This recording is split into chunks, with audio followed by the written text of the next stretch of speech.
आप सभी से अनुरोध है कि कृपया ऊपर दिख रहा QR स्कैन करके हमें सपोर्ट अवश्य करें, क्योंकि इस समय हमारी रीच रिस्ट्रिक्टेड है और हम पूरी तरह से इलेक्शन के कवरेज में अपना समय और अपना धन इन्वेस्ट कर रहे हैं।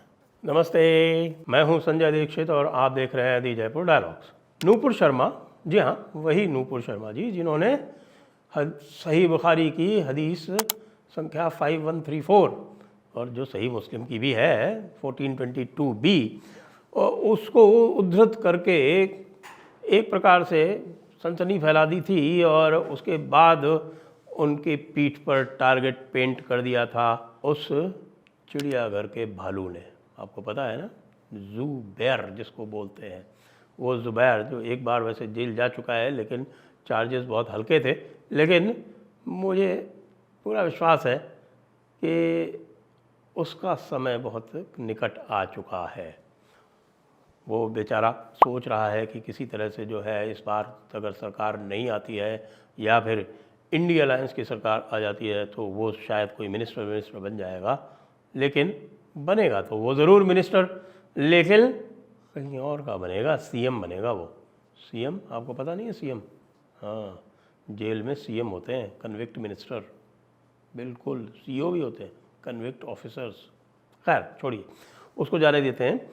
बात यह है कि कोई सौरभ द्विवेदी है, या कोई सौरभ द्विवेदी जो दूसरे लोगों पर कमेंट्स करते घूमते हैं, जो उनसे बहुत बड़े अकॉम्प्लिश्ड, उनसे बहुत बड़े स्कॉलर और उनसे बहुत अधिक सम्मानित लोग जो हैं उनको वो कोई कह के संबोधित करते हैं। तो इसलिए मैंने उनसे प्रभावित होकर अपने नाम के आगे ही कोई लगा लिया मेरे ट्विटर अकाउंट में।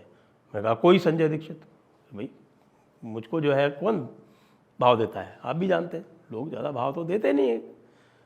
तो कोई भी कह सकता है अरे भाई कोई संजय दीक्षित है जो एक यूट्यूब चैनल चलाता है। तो मैंने कहा पहले ही से लिख लो, दूसरे को कहने का मौका क्यों दो। तो मैंने कोई संजय दीक्षित लिख दिया तो पता चला कि वो कोई सौरभ द्विवेदी थे, उन्होंने मुझको ब्लॉक कर दिया।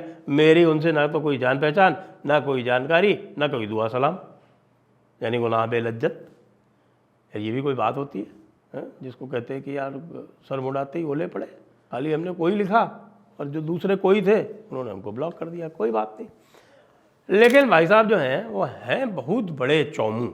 अब आप किसी राजस्थान वाले से पूछ लीजिएगा कि चौमू का मतलब क्या होता है। चौमू वैसे एक स्थान का नाम है। तो ये जो चौमू साहब हैं ये बड़े भारी जो हैं, वैसे तो लेफ्टिस्ट बनते हैं, खाली जो है वो एक राजदीप को ये खिंचाई करते रहते हैं, तो इससे इनकी रेपुटेशन बनी रहती है दूसरे सर्कल्स में भी। क्योंकि राजदीप को आप जानते हैं, राजदीप तो चौमुओं का सरदार है। तो राजदीप चौमुओं का सरदार है और उसकी कोई टांग खिंचाई करता रहे तो फिर लोगों में तो थोड़ा बहुत उसकी पॉपुलैरिटी हो ही जाएगी ना। तो ये इनकी जो है जिसको हम कहते हैं क्लेम टू फेम, वो क्लेम टू फेम ये है कि ये राजदीप की टांग खिंचाई करते रहते हैं। इनका एक लल्लन टॉप नाम का एक पॉलिटिकल टाइप का एक यूट्यूब चलता है। पहले तो अच्छा हुआ करता था, लेकिन आजकल तो पूरी तरह से चलता है, आप जानते हैं, इकोसिस्टम के हिसाब से चलता है। अब एक बार आप याद कीजिए कि एक मियाँ दिव्य कीर्ति है।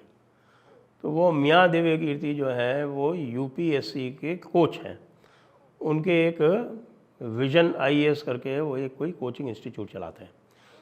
तो वो विजन IAS वालों ने एक बार जो है वो सीता माता पर कई सारी आपत्तिजनक टिप्पणियाँ की, विशेषकर से उनके लंका में उनकी जो अग्नि परीक्षा से संबंधित कुछ बातें हैं उसको लेके वो बड़ी सारी आपत्तिजनक टिप्पणियाँ की, बिना समझे बूझे। उनको पता नहीं क्या, वैसे तो कहते हैं कि साहब वो हिंदी में कोचिंग करते हैं। लोगों का कहना है कि भाई उनके यहाँ से कोई निकलता तो है नहीं, लेकिन हाँ ठीक है, मार्केटिंग अच्छी है और बहुत सारे लोग जो है हिंदी में कोचिंग जिनको नहीं मिल पाती है, तो साधन नहीं होता है, तो वो हिंदी कोचिंग के लिए उनके यहाँ चले जाते हैं। तो इसलिए ये उनके USP है। अच्छे मार्केटियर हैं, मार्केटिंग अच्छी करते हैं, ब्रांड बिल्डिंग अच्छी की है, वो बाकी सब ठीक है। तो जब सीता माता का अपमान किया और बहुत सारे लोग उनके पीछे पड़े, हमने भी उनकी लानत मलामत की, उनकी जो बेवकूफ़ी की बातें थी उनको एक्सपोज किया, तो पता चला कि अचानक जो है वो बुला लिए जाते हैं लल्लन टॉप पे कोई सौरभ द्विवेदी है उनके द्वारा। और वो कोई सौरभ द्विवेदी जो है वो उनको फैक्ट चेक का अवसर दिलाता है और पूरा फैक्ट चेक करके उनको एक प्रकार से क्लीन चिट दे देता है, उनकी बातों को जस्टिफाई करता है। खैर उससे किसी को असर नहीं पड़ता, क्योंकि ना तो सौरभ द्विवेदी को रामायण का कोई विशेष ज्ञान है और ना ही हमारे दिव्य कीर्ति जी को कोई ज्ञान है। लेकिन बात तब बिगड़ती है जब नूपुर शर्मा जी को इसी प्रकार से हाउंड किया जाता है, उनके पीछे पड़ते हैं लोग, उनकी पीठ पर एक प्रकार से टारगेट पेंट कर दिया जाता है और उनको सर तन से जुदा की और तरह तरह की वहशियानी धमकियां मिलने लगती हैं, जिसके कारण उनको सिक्योरिटी तक देनी पड़ती है। और सिक्योरिटी देने के अतिरिक्त एक जो गलत काम उस समय बीजेपी ने किया वो ये किया कि उनको निलंबित भी कर दिया। उनको निलंबित करने की कोई आवश्यकता नहीं थी, उन्होंने ऐसा कुछ भी नहीं कहा था। वहाँ पे वो तस्लीम रहमानी नाम का जो मुल्ला है वो वहाँ बकवास कर रहा था, तो उन्होंने भी उसको आईना दिखा दिया था फैक्ट चेक करके भाई हजरत आयशा के मुँह से कही हुई हदीस है। हजरत आयशा आप जानते हैं मुसलमान उन्हें अपनी अम्मी शरीफ मानते हैं, उनके मुंह से कही हुई पाक हदीस बुखारी 5134, बुखारी 3896 और मुस्लिम 1422b, और ये आपके नसाई में भी आई हुई है, सुनन नसाई में भी आई हुई है और इब्न माजा में भी आई हुई है। सिपह सट्टा की सारी हदीसों में ये विद्यमान है। और उसमें जो है हज़रत आयशा वो बताती हैं कि वो किस तरह से उनकी शादी हुई सल्लल्लाहु अलैहि वसल्लम नबी हुजूर से, उनकी कैसे शादी हुई और कैसे सोहबत हुई। तो ये सब बातें हदीस में लिखी हुई हैं। यह बात नूपुर शर्मा ने कह दी और उसको लेके जो है इस ज़ुबैर ने ऐसा बावेला मचाया कि जिसके कारण नूपुर शर्मा की जान खतरे में पड़ गई। और अब नूपुर शर्मा को कोई प्लेटफॉर्म नहीं दे रहा। नूपुर शर्मा ने बताते हैं कि एक कोई पार्टी थी, उसमें ये आया हुआ था, तो ये सोच के कि भाई इसने जो है पहले प्लेटफॉर्म दिया हुआ है, तो उस प्लेटफॉर्म में अपनी एक प्रकार से अपनी भागीदारी करने के लिए और अपनी स्थिति क्लियर करने के लिए उन्होंने उससे कहा, तो बताते हैं उसने मुंह फेर लिया, उसने पूरी तरह से मुंह फेर लिया। और अब डॉक्टर आनंद रंगनाथन ने जब इस बात को डिक्लेयर किया, ओपन में लाए, तो वो कहता है नहीं मैंने तो उनको फ़ोन किया था साहब, और वो कह रही हैं कि झूठ बोल रहा है पूरी तरह से। ये कोई सौरभ द्विवेदी जो है ये बिल्कुल ही लगता है कि एक थर्ड रेट आदमी है जो ये लगातार झूठ बोलता रहता है। वैसे तो लेफ्टिस्ट की आदत है झूठ बोलने की, तो भाई तू प्लेटफॉर्म दे देना, प्लेटफॉर्म देने में क्या प्रॉब्लम है। अगर कोई किसी पाक हदीस को, जी हाँ, और जिन हदीसों के नंबर मैंने आपको दिए वो हज़रत आयशा की कही हुई हदीसें हैं, और हज़रत आयशा का जो दर्जा है वो नबी हुजूर के बाद बिल्कुल अगला आता है, ये सब जानते हैं।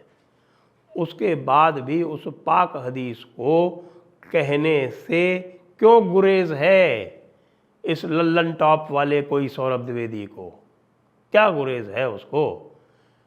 भाई जो ट्रांसलेशन ऑथेंटिक हो वही लो।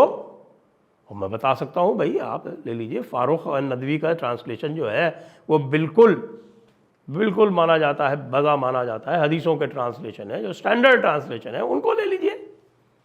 हिंदी के ट्रांसलेशन ना लिए तो उर्दू के ट्रांसलेशन ले लीजिए। उर्दू पढ़ी ना आती हो तो मेरी सेवाएं ले लीजिए, मैं पढ़ के बता दूंगा क्या लिखा हुआ है उसमें। दिक्कत कहाँ है लल्लन टॉप के कोई सौरभ द्विवेदी जी, आपको क्यों प्रॉब्लम हो रही है। आप नूपुर शर्मा को प्लेटफॉर्म क्यों नहीं दे सकते, वो क्या दिक्कत है भाई। कोई बात नहीं, आप मत दीजिए, हम दे देंगे।